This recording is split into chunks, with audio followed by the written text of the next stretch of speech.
Mengapa Kahar Muzakkar diburu oleh negara? Kahar Muzakkar, nama ini tak asing bagi mereka yang menelusuri sejarah kelam Republik Indonesia di masa-masa awal kemerdekaan. Namun, ironisnya, meski ia pernah mencurahkan hidupnya demi kemerdekaan bangsa ini, ia justru di kemudian hari menjadi buronan negara. Mengapa seseorang yang dulu dielu-elukan sebagai pejuang kemudian dicap sebagai pemberontak? Paling dicari di Sulawesi.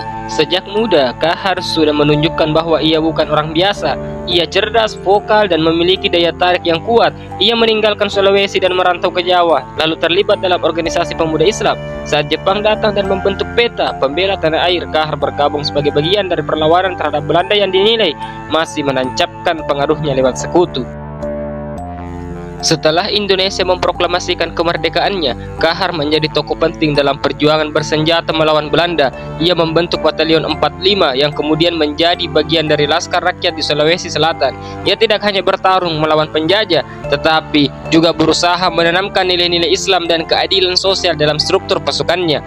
Namun konflik mulai muncul saat Republik Indonesia mulai membentuk sistem pertahanan nasional yang terpusat dalam tubuh TNI. Hanya mereka yang berasal dari KNIL atau tentara resmi yang lebih dihargai dan diberi pangkat. Laskar Rakyat seperti yang dipimpin Kahar dianggap tidak profesional dan mulai tersingkir. Posisi Kahar yang sebelumnya kuat dalam struktur militer perlahan mulai dipangkas. Jabatan dicopot, pasukannya dibubarkan, dan ia merasa diasingkan oleh negara yang dulu ia bela.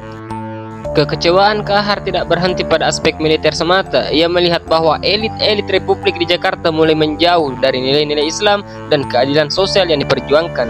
Menurut Kahar, negara telah melenceng dari cita-cita revolusi kemerdekaan. Ia menilai pemerintah lebih condong kepada sistem sekuler yang tidak memberi tempat yang adil bagi umat Islam dan para ulama. Di tengah kekecewaan itu, Kahar memilih jalan berbeda. Ia mundur ke hutan-hutan Sulawesi, membangun basis perjuangan baru yang bukan lagi sekedar gerilya militer, tetapi juga ideologis. Ia mendeklarasikan wilayah Sulawesi Selatan sebagai bagian dari Negara Islam Indonesia (NII) yang dipimpin oleh Kartosuwiryo di Jawa Barat.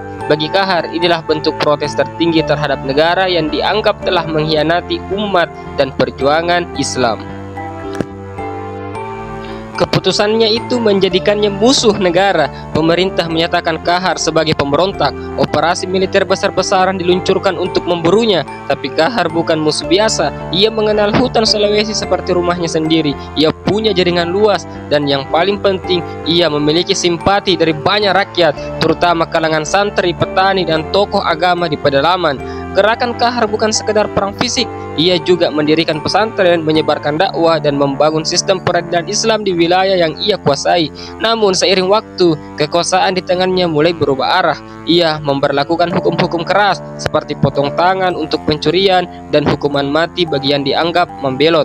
Beberapa pengikutnya mulai merasa takut, dan tidak sedikit pula yang melarikan diri atau menyerahkan diri pada negara.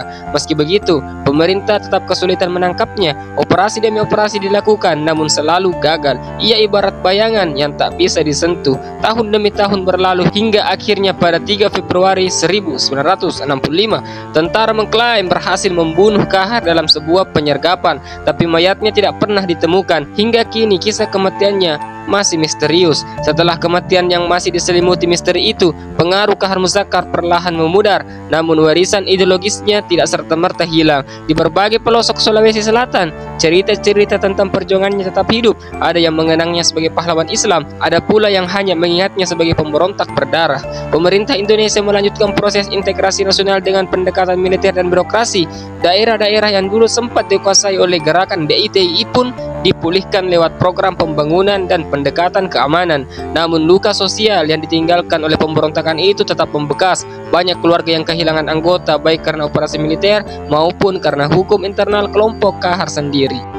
Selama bertahun-tahun, narasi tentang Kahar Muzakkar dalam sejarah resmi selalu menempatkannya sebagai pengkhianat. Buku-buku pelajaran di sekolah menggambarkannya sebagai musuh negara, seperti tokoh Kartosuwiryo dan tokoh pemberontakan lainnya. Tapi seiring berjalannya waktu, muncul suara-suara berbeda, terutama dari kalangan akademisi dan budayawan Sulawesi. Beberapa peneliti mulai menggali bahwa Kahar sebenarnya tidak murni hanya seorang pemberontak. Ia juga seorang idealis. Ia punya visi tentang negeri yang adil dan beradab menurut perspektif Islam. Ia kecewa bukan karena ambisi pribadi, tapi karena merasa cita-cita revolusi yang ia perjuangkan bersama jutaan rakyat Indonesia dikhianati oleh elit-elit yang ada di pusat.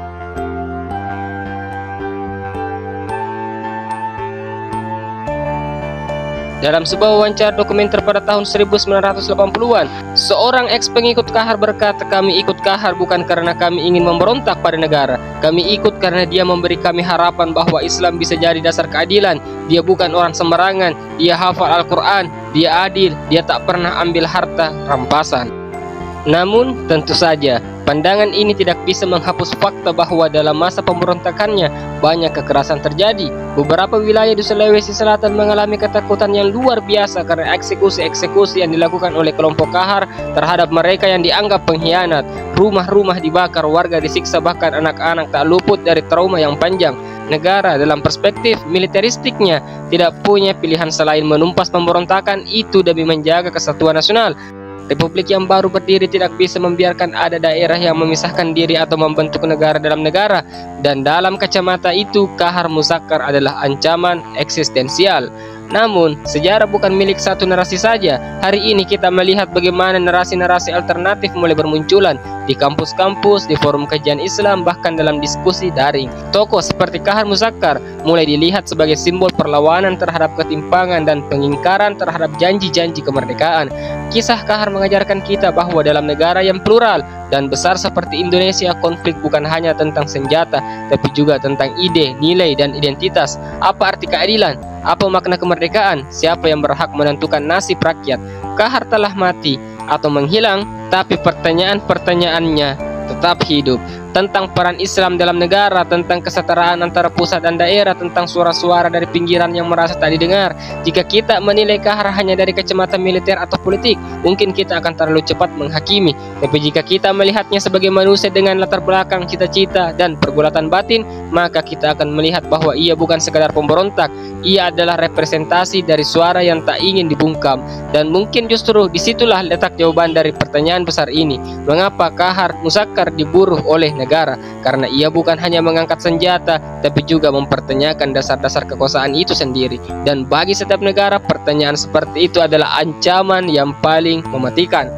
Cukup sampai di sini. Salam sejarah.